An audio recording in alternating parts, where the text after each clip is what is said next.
So dear colleagues, I'm very happy to see all of you at our webinar dedicated today to the impact of the COVID-19 pandemic on children's rights, particularly on violence against children issue in Europe and Central Asia region.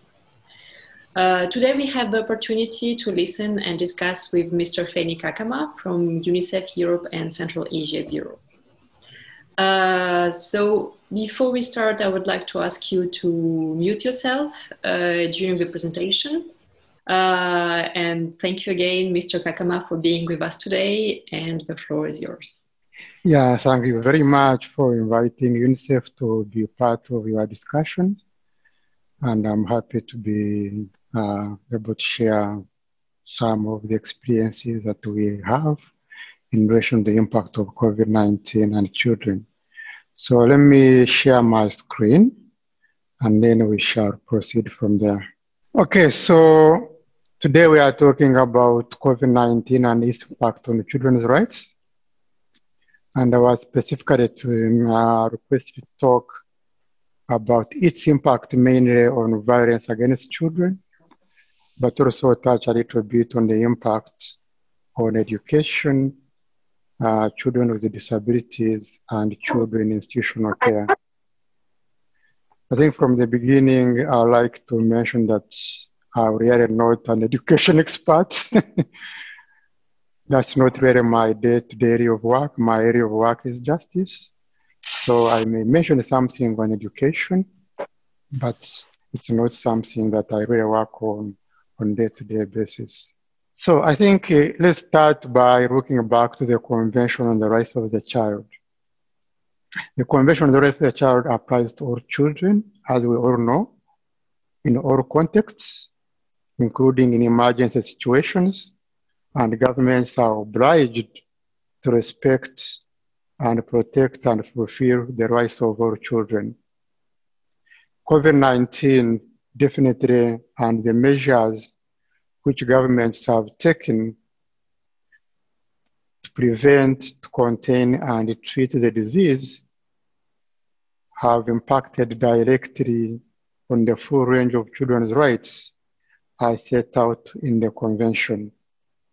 And I think it is in this context that we are having this discussion today and seeing to the extent to which the measures that have been taken have impacted on the realization of children's rights.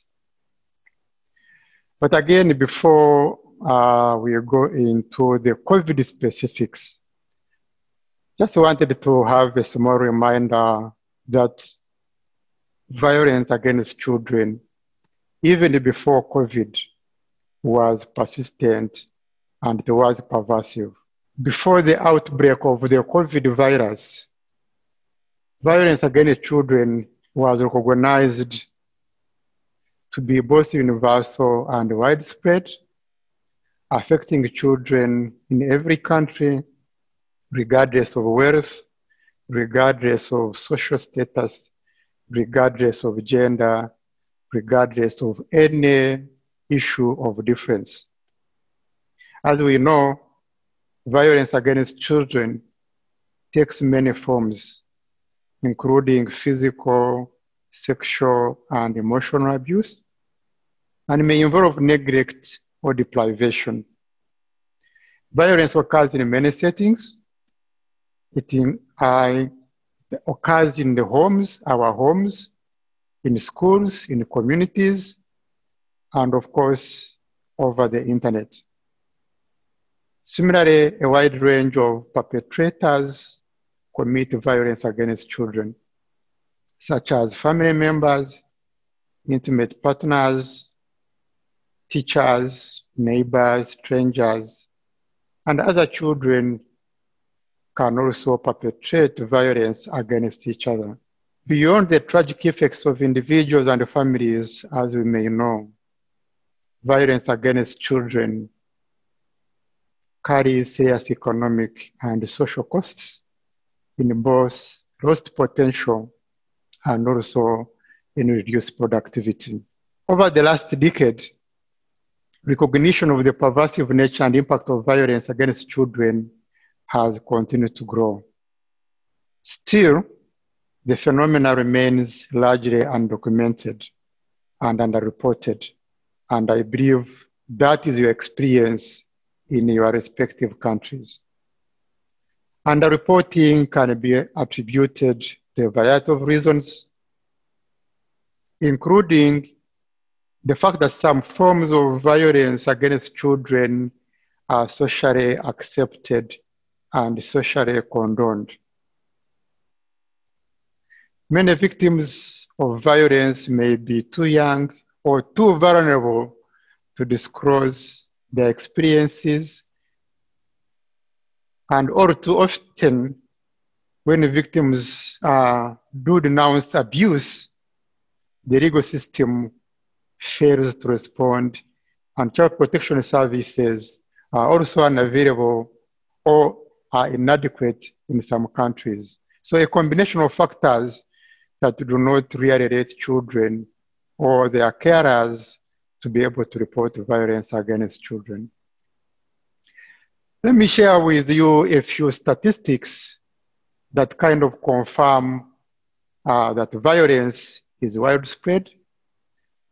Available data worldwide indicate that about half the world's children are subjected to corporal punishment at home. Roughly 3 in 4 children between the ages of 2 and 4 years receive violent discipline at home by parents and other primary caregivers. And half of the students between the ages of 13 to 15 experience peer violence around the school, and 1 in 3 adolescent girls aged 15, 19 have become victims of intimate partner violence. So these figures are not really specific to our region. These are global figures, just illustrating the perversity and the widespread of violence against children worldwide. So as daily lives and the communities are overturned by COVID-19, as our experience has shown in this region and all over the world, concern is mounting that violence against children may increase. Perhaps your experiences may be able to show where that has increased or not. We also know that children with a history of abuse may find themselves even more vulnerable both at home and online, and may find themselves experiencing more frequent and severe acts of violence.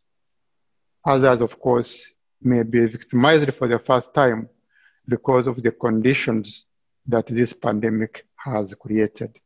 Again, discussing the impact of COVID-19 can best be understood if we don't look at it just from our own perspective in our own local region.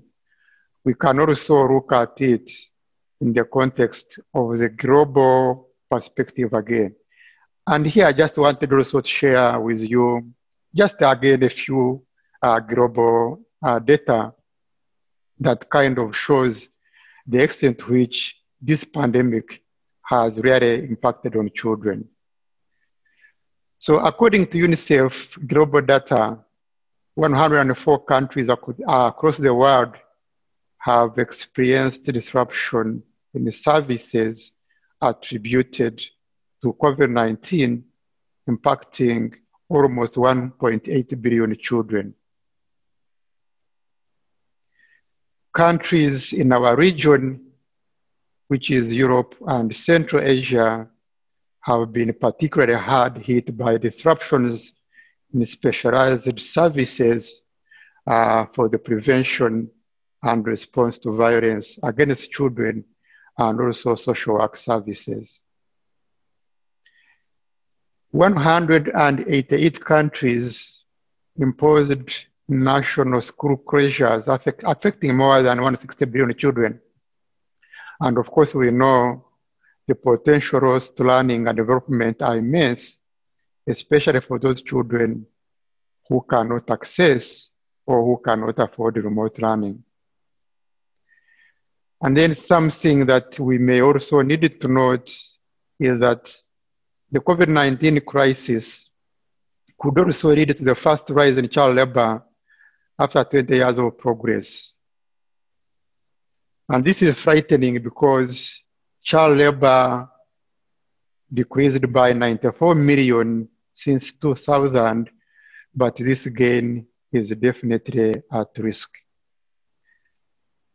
I think something that we also need to note is in relation to COVID-19 and its impact on child sexual abuse and exploitation online.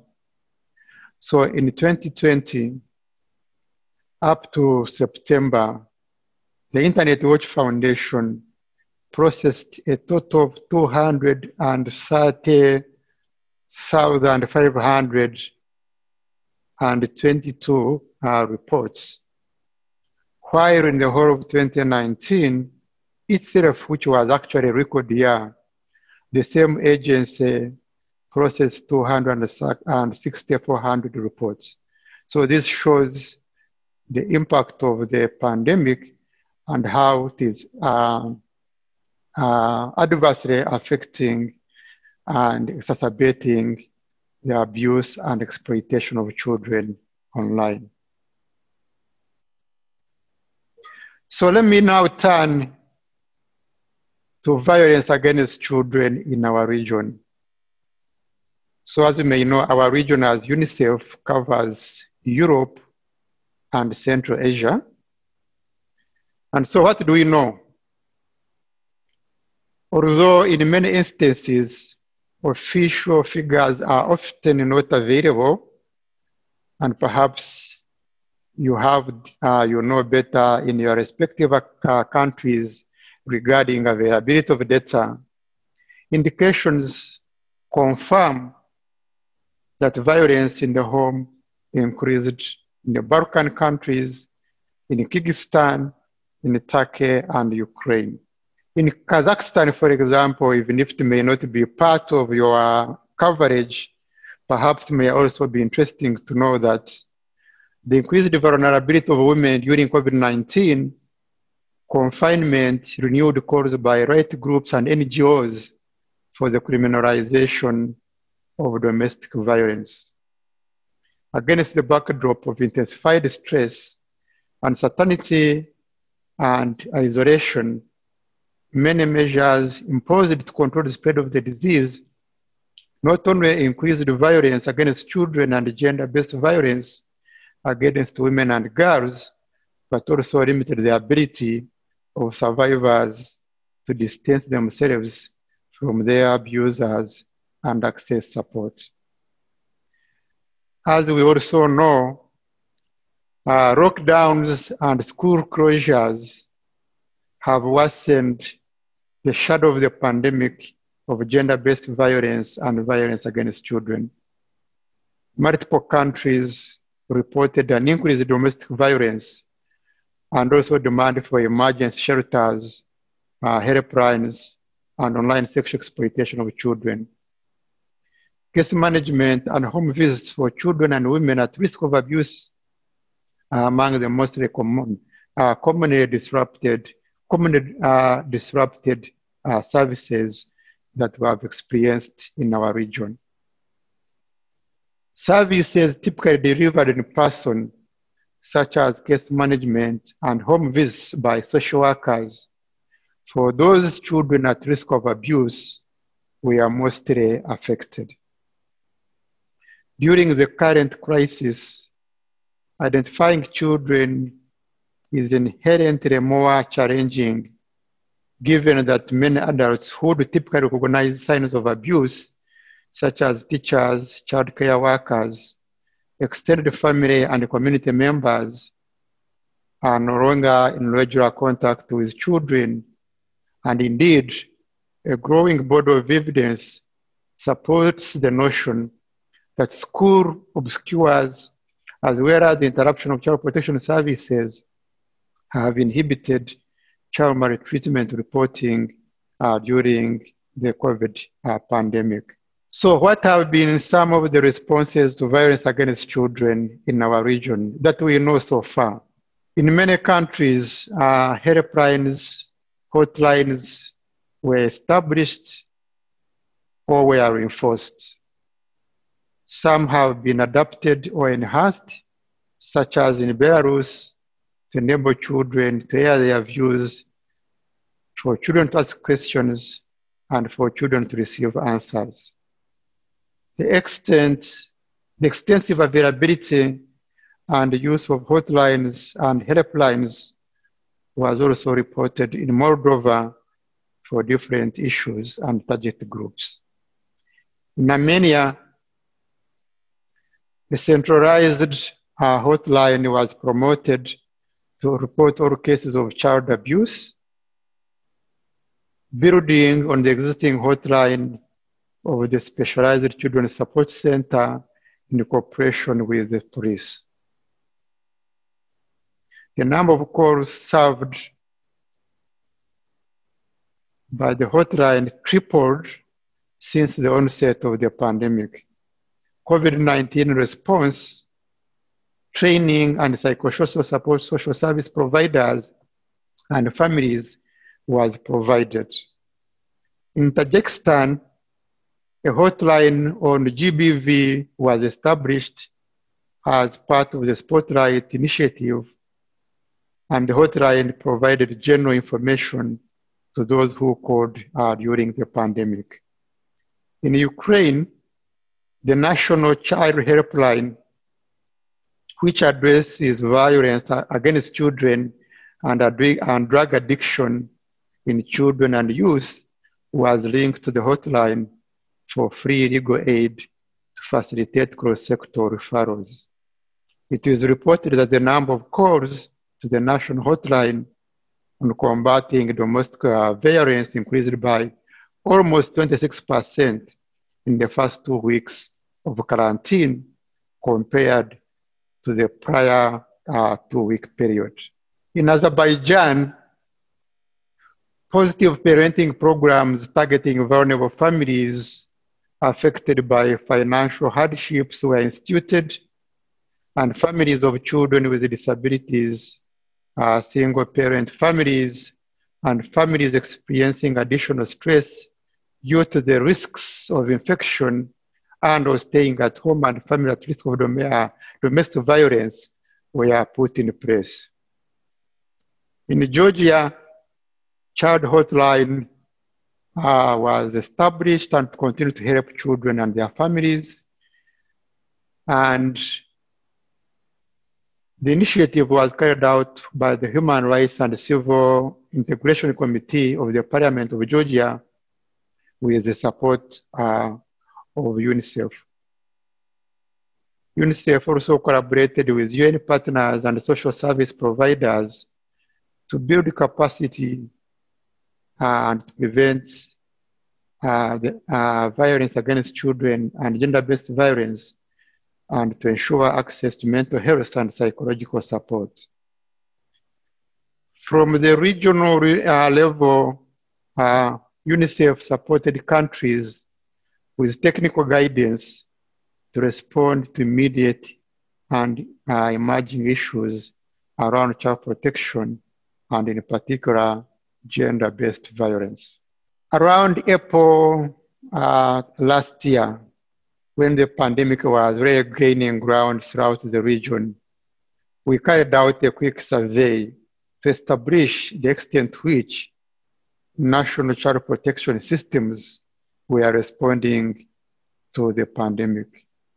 So just sharing with you a few of the findings from that survey that was done around that time. So in the majority of the countries, social work departments at the local level continue to operate, albeit with reduced staffing and functions. In the majority of countries, residential care facilities and family and community-based alternative care services, mainly foster care and domestic violence, shelters and services designated to support children living or working on the streets continue to function. The vast majority of social work case management shifted online, and hotlines for domestic abuse and violence cases across the region were strengthened, reactivated, or established. In Ukraine, Uzbekistan, and Kyrgyzstan, Armenia, and Georgia, boarding schools and special schools for children were closed and the children were returned to their families. We shall come to talk a little bit of this when we talk about children institutional care. Some countries stopped undertaking proactive social work, but allowed work to continue on emergency family support cases, including Turkey, Moldova, and so yeah, those were some of the responses in terms of what happened during the period and how some of the national child protection systems responded. So let me now talk a little bit about the impact of COVID on children in institutional care.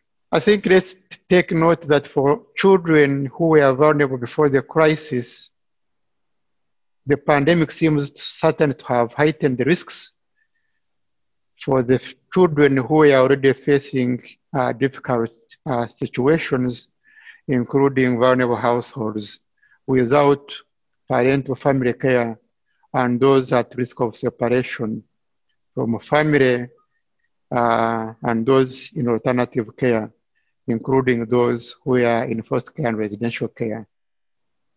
And of course, for those children who had recently left alternative care.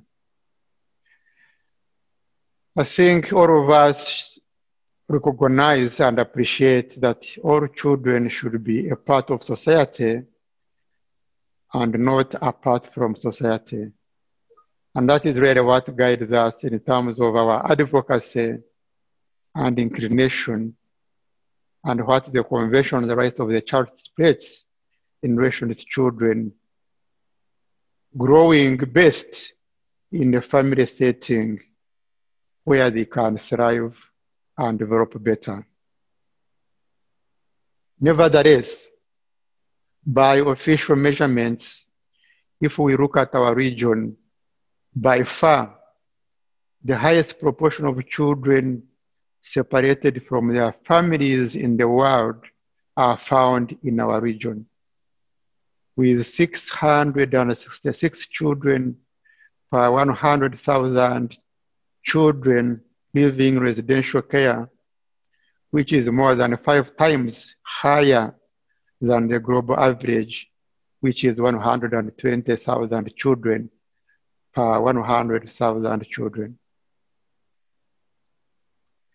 So children in institutional care seems to be amongst those who are greatly impacted by the COVID-19 pandemic. And why is this so? One, there is risk that children remaining in residential care are more prone to contract COVID-19, especially children with severe disabilities who are more likely to remain in residential care settings and who have pre-existing conditions or impairments, including immunodeficiencies. These children, as we may know, are also exposed to a higher risk of abuse, neglect, and exploitation due to the lockdown situation, poor staffed children ratios, and of course, limited contact with families that characterized the period of lockdown in many countries in our region.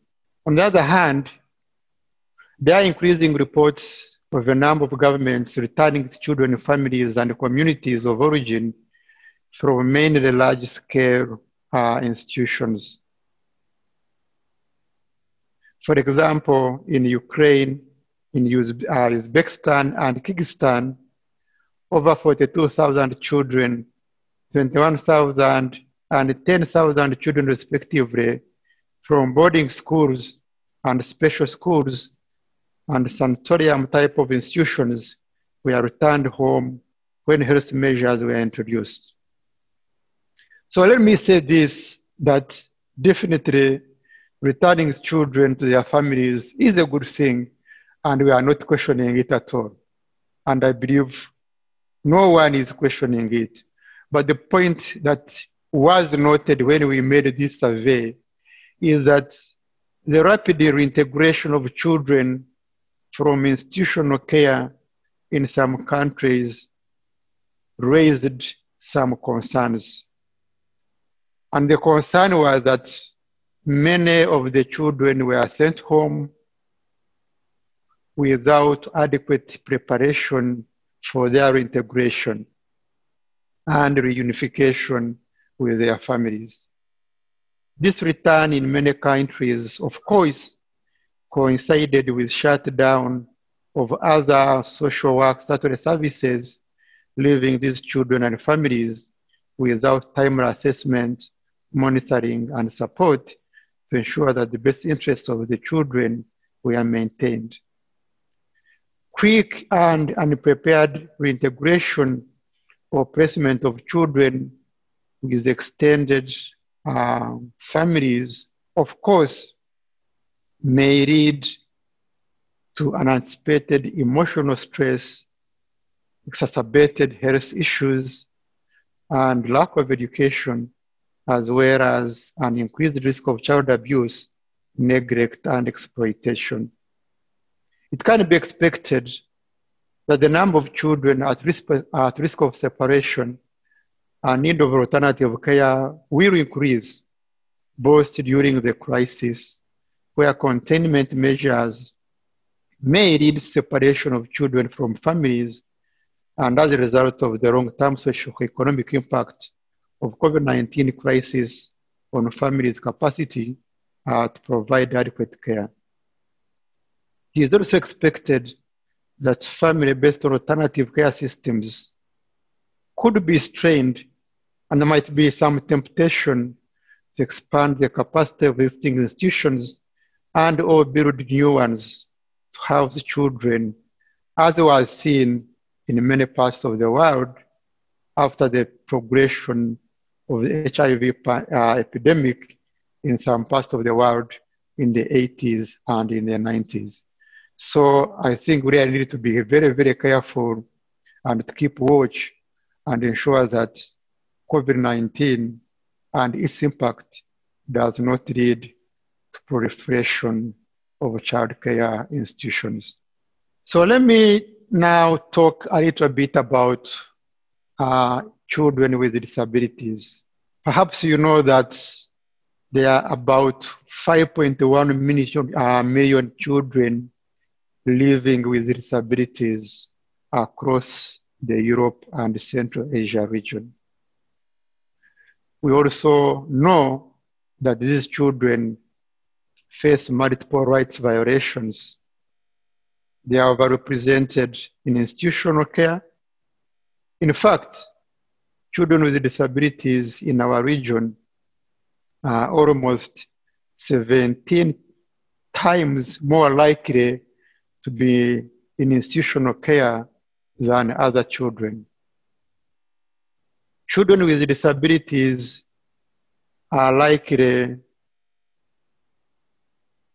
to be less able to attend school, to access medical services, to have their voices heard, and their disabilities often place them at higher risks of all forms of abuse and violence. And of course, in most emergencies like the COVID-19 emergency, some of the children with disabilities may be excluded and may not get due attention. But we are also aware that these children are often missing from national statistics, becoming invisible to decision makers, service providers, and the general public.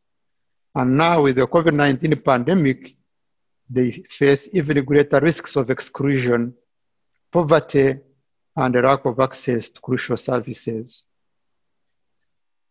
COVID-19 pandemic has been especially challenging for children with disabilities. During this period, disruptions in daily routine and many children being cut off from their support services. And as we know, children with disabilities were already 3 to 4 times more likely to be a victim of violence, and these risks are likely to have been heightened or escalated during the pandemic. Now, I'd like to share with you a few statistics again, which were derived from the survey on socioeconomic impact of socioeconomic impact survey of COVID-19 that was done by UNICEF globally. And some of these statistics are particular to our region, which were extracted from this survey. So as you can see on the slide, 33% of countries in Eastern Europe and Central Asia reported that the government did not adopt measures around the provision of instruction and devices, materials accessible to children with disabilities, such as sign language for TV and online learning. Over 80% of countries reported disruptions in access to disability-related health services. And 52% of countries reported disruptions in social protection systems for persons with disabilities. So you can see the impact of the pandemic on children with disabilities in some countries of our region. What about education? We know in our countries, in our region, and globally, that the coronavirus is disrupting learning for millions of children worldwide. School closures,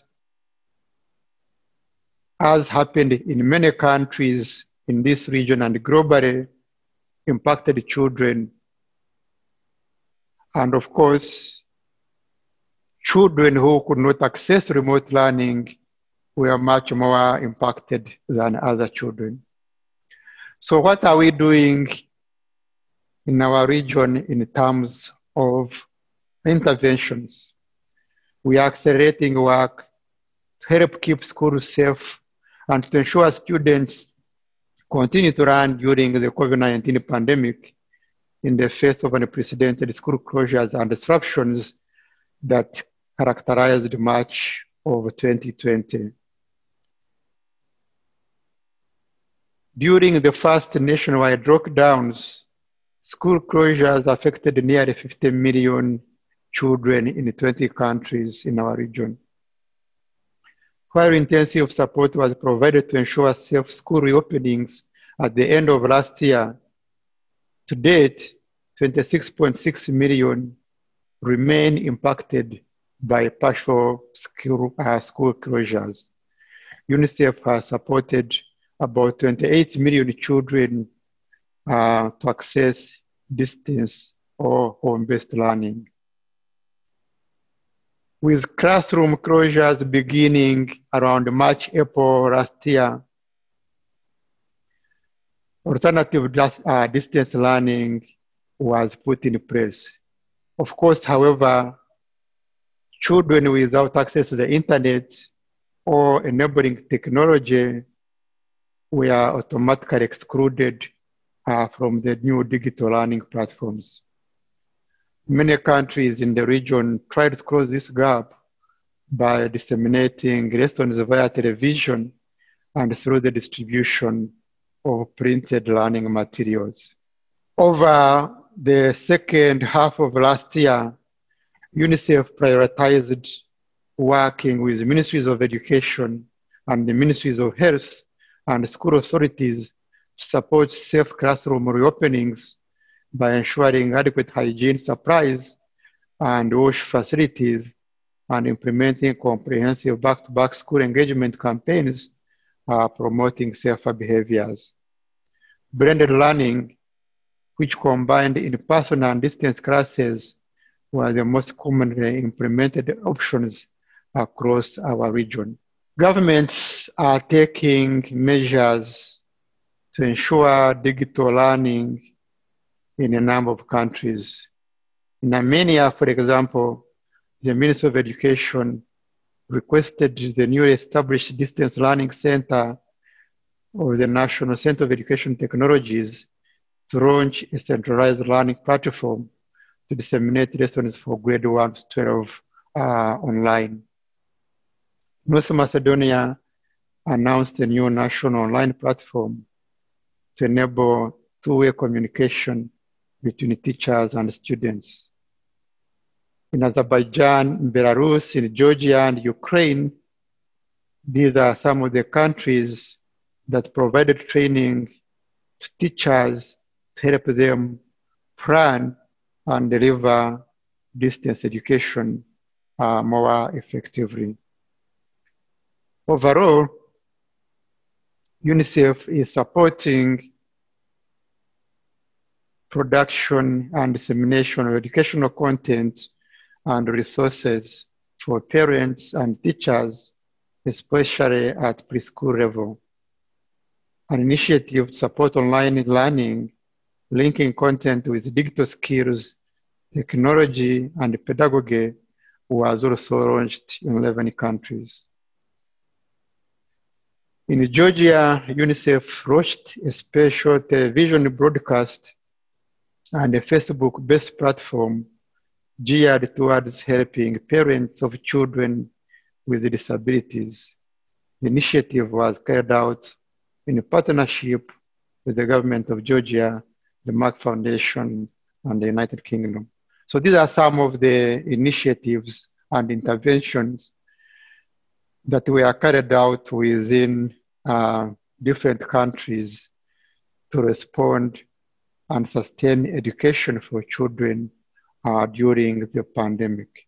So in these last two slides, I'll be talking about some of the general actions that we think are required to continue responding and to mitigate the impact of children, the impact of COVID on children.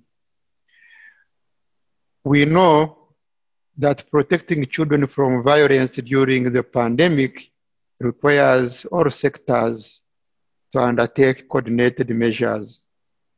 Of course, building on initiatives that are already in place to safeguard children and to protect them from violence, and to use the learning that we have gained during this period, including the new approaches that have been instituted to respond to this unprecedented situation that COVID imposed on systems, protection, education, health, and other systems. So what are some of the actions that we would be looking at? We would want to look at prevention, to continue strengthening the prevention of violence against children, ensuring that there are positive social norms and related behaviors that protect and safeguard children from abuse, violence, and exploitation. In particular, ensuring that helplines are in place and that they are functional and that they are able to meet and respond to the needs of children who use them to report violence against children or to report violence against them. We need to continue strengthening child and family welfare services and support families in distress, particularly provide emergency cash assistance to vulnerable families to be able to mitigate disruptions due to COVID-related livelihood shocks. Alongside this, we need to continue strengthening the capacities of the social service workforce to support children and families facing challenges, and ensuring that children who may be facing particular challenges, especially children experiencing mental illness, children with disabilities, or domestic violence, can be best supported through these services. I think it is really, really important that we continue to do research and collect data so that we can be able to draw attention to the experiences of children with disabilities during the pandemic, to advocate for a range of services to be available now and in the future, and to inform the design of specific interventions appropriate for children with disabilities. We need to continue to develop and strengthen the normative frameworks and specific regulations, including the organizational policies required to guide online service delivery and implementation of digital solutions. As you may have witnessed in your respective countries, digital solutions were devised to respond to the needs of children, provide services, but there were a number of constraints, including constraints around organizational policies and regulations to be able for these digital solutions to apply. And of course, aware also that some of these digital solutions would not be able to reach most vulnerable children and families because of some limitations attributed to either inability to access the internet or even the equipment to be able to benefit from these digital solutions. But we also see some opportunities with COVID. And we believe that COVID-19 provides extraordinary opportunity to expand family and community-based care services and to break the cycle of vulnerable children growing up in costly and often harmful large-scale institutions that continue to be a case in point in many parts of our country, of countries in our region.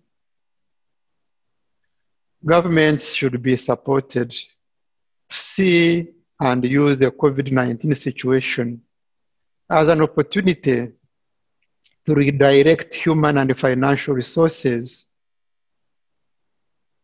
that have been raised in some countries as a result of the massive shutdown of large-scale institutions in the ongoing deinstitutionalization agenda in many countries, and channel these resources towards family and community-based care and social services. And if it happened that children left care during COVID-19, why should children go back to care after COVID-19?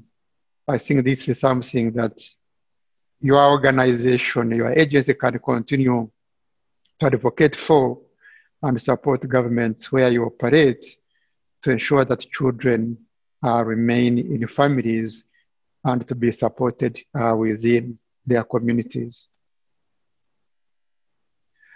On top of the traditional skills, up-to-date knowledge, new specialized skills, and continuous capacity development regarding prevention, detection, investigation, and prosecution of crimes connected to the internet are required to deal with online child sexual abuse and exploitation, to be able to cope with the sophistication of internet-related abuse and exploitation of children, which many enforcement offices and the justice systems and the police in many countries are not able to cope with.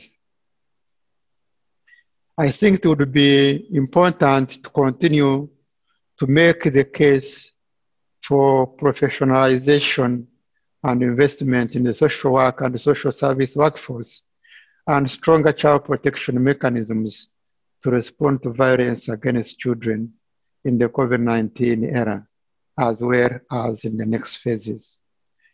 So I'd like to end by reflecting on this quote from our executive director. We are all looking forward to returning to the normal when COVID pandemic is no more. But this is not about a return to the way things were. Children will never accept a return to the normal after the pandemic because the normal was never good enough. I think at the beginning, we shared some of the statistics around violence against children that was even happening even before the pandemic. So if we are talking about the normal and returning to the normal, that is not the normal that we should be returning to. We should be looking forward during the post-pandemic to building a society that addresses better some of the issues and the challenges facing our children and ensuring that children are able to enjoy their rights as provided for in the convention, and ensuring that the measures that have been put in place during the pandemic, some progressive, some not adequate, are able to continue to positively impact on children and ensure that no child is left behind. So I'd like to stop here and thank you very much. Thank you. Thank you so much, Mr. Kakama. I think the last part, because the normal was not good enough, is very inspiring for more perspective and for more work for all of us. It was a very interesting presentation, rich with precise data and facts. And we as VICE had a lot of feedbacks from our partners confirming what you were saying about the difficulties to access services, increasing domestic violence reports, risks of increasing poverty and child labor, and of course of the grave impact of the COVID-19 pandemic on children in institutions and with disabilities. And of course, as civil society, we're all trying to bring some response to some of these difficulties and some of these issues.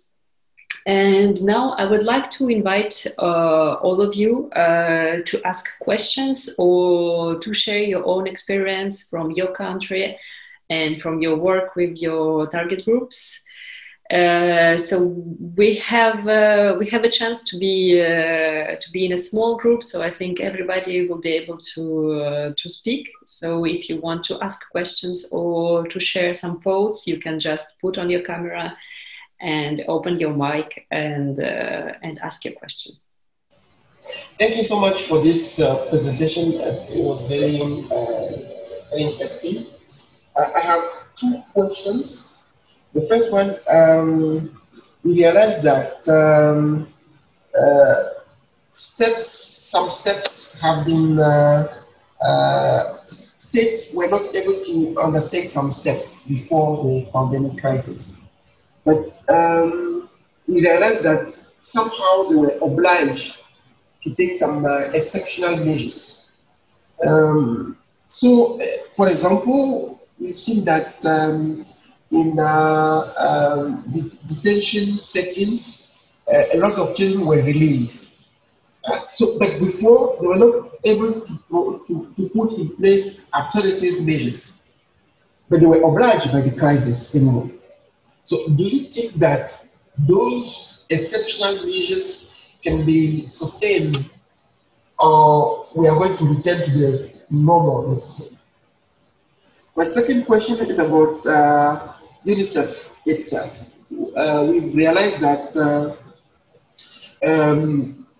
states, many constituencies were compelled somehow to take some measures. Is there any let's say, change or adaptation in your policies in terms of providing technical support to state and make sure that we don't return to the normal, as you were saying at the end of your presentation, the UNICEF executive director that said that children will not accept to return to the normal. And we know that one of the mottos of the Sustainable Development Goal is that we don't want to let children behind. And with the crisis, we've seen that many children have been left behind because they were not able to have access to the services. If I take, for example, children in institutions, for example. So, is there any change that you foresee in UNICEF policies to make sure that we don't return to the normal, make we move forward, learning lessons from what happened in the past? Yeah, thanks very much for those two questions and observations. Actually, I didn't talk at all about children in detention or children in the justice system because that was not part of my brief. But I would definitely have been happy to talk about that because that is actually what is my directory of work here in the region office. But in terms of my response, yes, some countries, not all countries, were actually able to release children from detention as a result of COVID. Actually, almost over 1,000 children were released from detention in our region, which was a good thing. But many other countries did not release any children, but instead put in place some measures within the places of detention to protect children from the pandemic. So improving the health, improving the monitoring, provision of PPEs to ensure that the children and the staff remain protected. But in our region, the good thing is that after many, many years of intervention, there were not really many children in detention in many parts, in many countries in our region.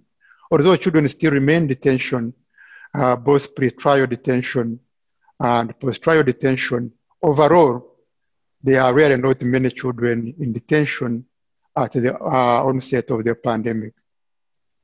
This was because over the last many years, there were deliberate measures to support countries within the region to put in place measures for diversion, restorative justice, and the alternatives to detention, improving legislation so that overall fewer children had to be kept in custody. So because it was possible that children were released, our advocacy agenda then is how can we ensure that children can continue to be dealt with and supported without being detained? Because we realize that it was possible to have these children who were in detention in any case to be released. So why would you continue to detain children? Another thing that we actually also noted was that during the pandemic, no new children were admitted into places of detention, as far as we know, because that was part of the technical guidance that UNICEF provided. So if that happened, why would we have children getting into detention? So there is a good ground for our advocacy to ensure that children don't get into detention, and then we continue to promote, as we have been doing, the alternatives to detention and strengthening restorative justice, diversion, and non-custodial measures. So linking to the second question, yeah, we are not going to change our policies drastically as UNICEF, because as UNICEF, our focus has really been on vulnerable children. Our focus has been to ensure that all children, irrespective of gender, irrespective of social status, irrespective of economic status, irrespective of which part of the world they come from, are able to enjoy their rights like any other child as provided in the convention. Our focus is on the most vulnerable and the most excluded. And as we all know, these were like the most hit, of course, by the pandemic. So we shall continue our focus on the most vulnerable. We shall continue to advocate for access services for all children. We shall continue to advocate that governments institute measures that are adequate to respond to any form of emergency. COVID was an emergency that is unprecedented. But from our experience, systems, where there are health systems or education systems or protection systems that were stronger and better prepared, responded better. So we will continue to advocate for better emergency preparedness for natural emergencies or non-natural emergencies that are likely to come. What we shall do differently is to perhaps learn from the experiences that we have gained from this pandemic. There is a lot of documentation that has happened in terms of what has happened, in terms of impact, in terms of response worldwide, and also in our region. Actually here in UNICEF, we have also carried out some assessments that I mentioned, which I'm happy to share with Diana after the webinar, just to see the kind of issues that came up. But we shall build on the global learning to be able to change our responses to the situation of children. And in particular, looking at some of the innovations that have come up, the adaptations that have come up, the use of digital technologies as opposed to the traditional methods of service delivery, engaging with children and getting their perspectives and ensuring that we don't go back to that normal that was not good enough even before the pandemic. Thank you. First of all, thank you very much for organizing this meeting. It's very important for us and very valuable. Thank you very much for our speaker to provide in this wide information. How does it going in other countries? Because we have information only about our country. And it is amazing that, okay, I represent Union REA from Georgia, and we work, with children and adults with intellectual disabilities. And our integration models work not only with people with disability, but also with people who belong to ethnic minorities. And that is why I call our integration model double integration model. And it is amazing, the first organization who supported us in this new context of pandemic was UNICEF, and another organization is BICE. So we want once again to thank you, the both organizations, because it was like a life do for us, because we work in region and in situations that totally is we have totally locked down, and you know that the most affected were people with intellectual disability. And we tried to develop our new approach in how to work in this new situation. And when we were supported with UNICEF, we tried to work with this distance learning model with Georgian children and Armenian children. And now we support with BCEF, we try to work with Azeri beneficiaries and Georgian. And we can say that now we have very useful practice finding how to work with these children in this situation. And I think that it will be interesting if you will have opportunity to share our experience with other countries, colleagues, because I'm absolutely sure that in Armenia, in Azeri and Balkan countries, they have their findings, their practical experience. And we will be grateful if we have some opportunity to acquire new knowledge, how does it work in other countries? Because now we have unique situation. Okay, all countries we represent now, we face on equal level with this challenge, and doesn't depend we represent well-developed, rich country or not. And now we have good opportunity to gather all this experience and maybe create some guidelines, because we all were not prepared for this situation. And I think this sharing experience and maybe some developed guidelines how to work in the situation will be very useful for us. No, thanks very much, Eriso. I mean, Georgia has got very, very useful experiences and interventions that I think the organization BICE can benefit from, because I think there were a lot of good interventions in responding to children and responding to their needs and ensuring the child protection system was able to adequately respond. I think there was also some documentation that Georgia put together, which I can also share with Diana, and perhaps Eriso may have already received it from UNICEF, but that might also be helpful for other colleagues in this meeting to see the whole range of issues that Georgia dealt with during the pandemic.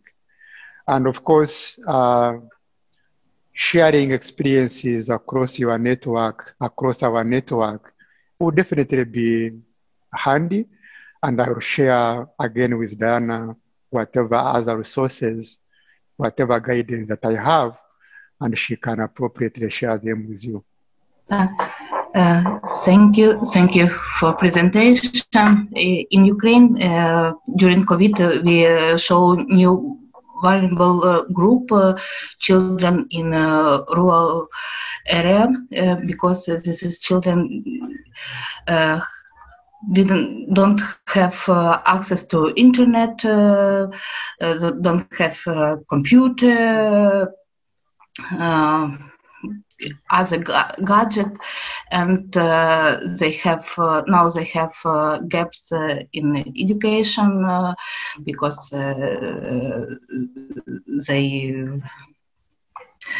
education, and Roma children, it's the same problem, didn't have computer. We work with school and see problem. Teacher have a problem with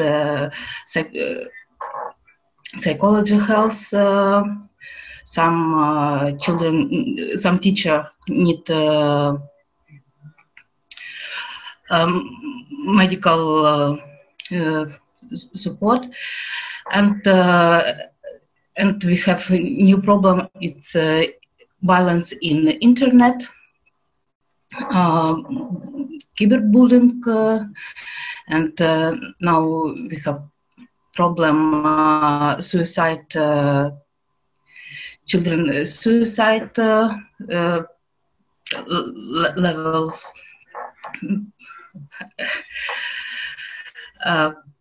Yes, we have a lot of new challenge and work with them, and maybe no, we don't have in Ukraine. We don't have support for children which have gaps in education, and it's no, it's Диана, волнует меня.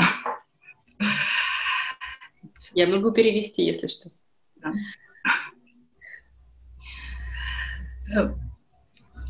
I think that was basically, I think, kind of... Стратегия, как нам поддерживать, как реагировать на эти вызовы.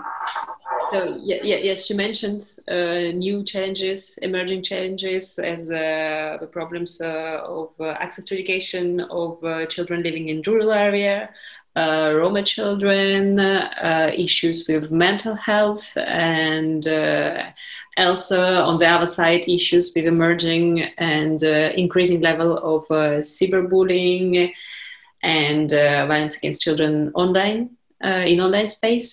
So I think it's an overall reflection about all these new emerging issues and how to tackle this. Yeah, I think it's good to kind of reflect on some of these emerging issues that perhaps traditionally were not being addressed, and then seeing how you can be able to address them as a civil society organization, as governments, or in collaboration.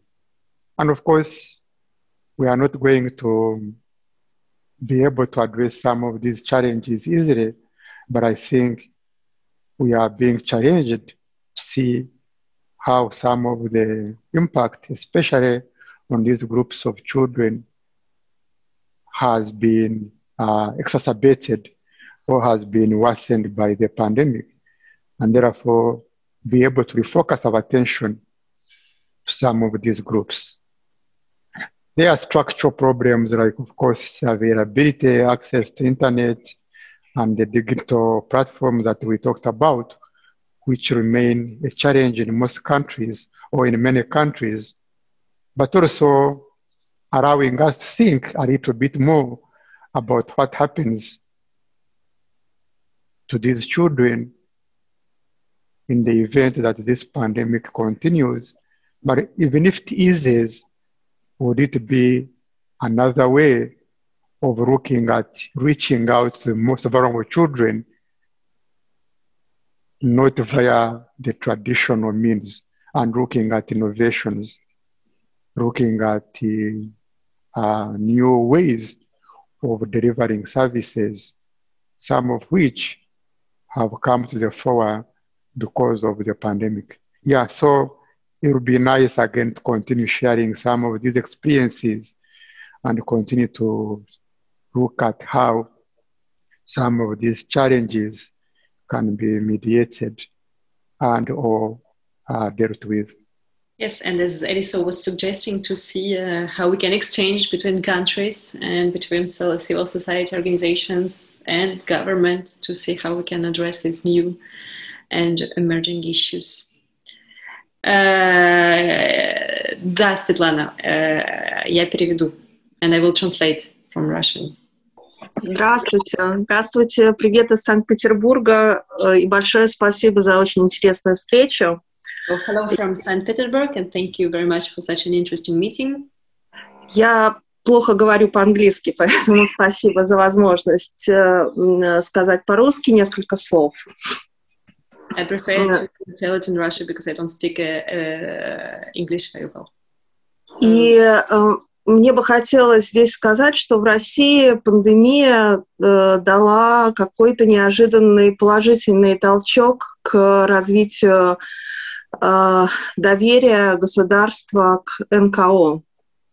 In Russia, the pandemic was like gave something positive about the confidence from government to non-governmental organization. И сделала в том числе шаг в сторону деинституализации.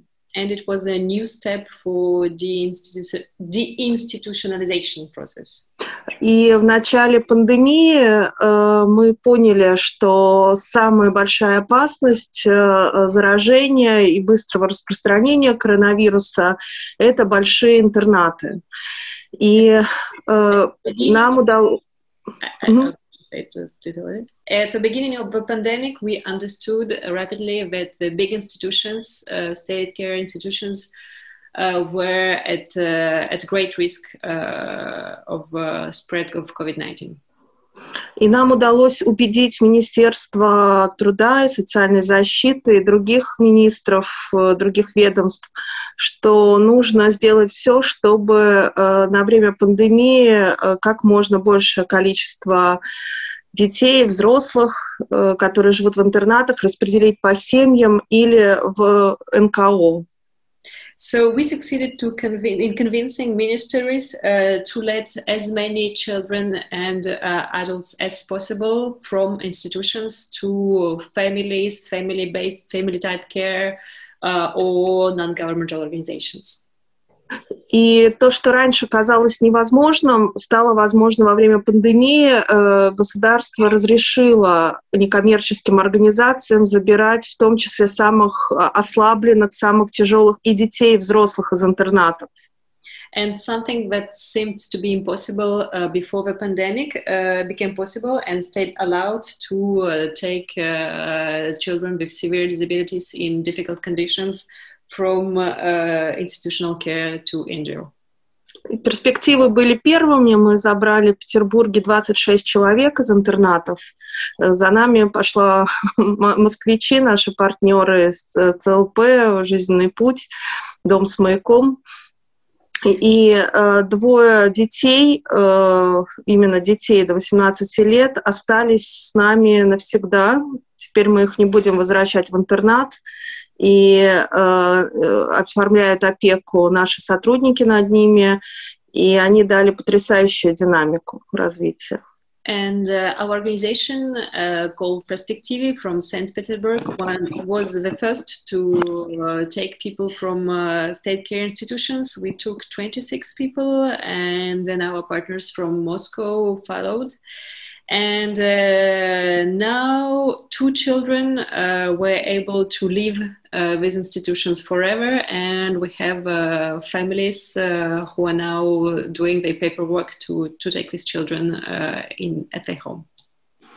Ну вот, да, и 6 совершеннолетних, но довольно по факту выглядящих как дети еще, да, ребят ослабленных мы тоже оставили в наших квартирах навсегда.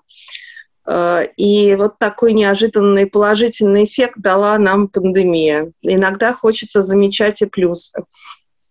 And 6 adults with severe disabilities were also able to stay with us in home type, in family type care apartments. So it's nice to notice also a positive effect of the pandemic. Спасибо большое. Спасибо Бессе за поддержку таких инициатив наших. Thank you very much. No, Sirana, that's very nice to hear about some of the initiatives in Russia and some of the positive actions that we are taking arising out of the response to the pandemic. And I believe, like everybody does, that, you know, it might have been a disastrous period, but it is giving us the opportunity to think and do things differently. So what you are doing is really commendable, and would encourage you to continue doing that, building on the goodwill and the state response, so that gradually many more children can leave the big institutional care institutions. Thank you. Okay, so I see no more questions. I would like to thank you again, Mr. Kakama. Thank you, UNICEF, for being part of this webinar. I think it was very enriching to have a regional overview of the situation. And I think it was also important for us, for our partners, to see each other, to discuss about this issue. And we will definitely adopt the suggestion of EDISO about further exchange on the issue of further exchange of promising practices of response on COVID-19. And I will be very happy to share with you any material Mr. Kakama will send to me. Voila. So, yeah, thanks very much, Diana, and the colleagues that have been in this call, in this meeting, for the opportunity to share, but also for me to listen to a little bit more to what was happening in those other countries. Perhaps, as Eliso has mentioned, if all of us, all of you can be able to document the kind of experiences that you have gone through, that can definitely enhance and enrich the learning. Yeah, so looking forward to any further interface that may be required. And thanks very much for your work, and look forward to continued collaboration. Thank you. Thank you, everybody. Thank you so much. Thank you. Yeah. Bye.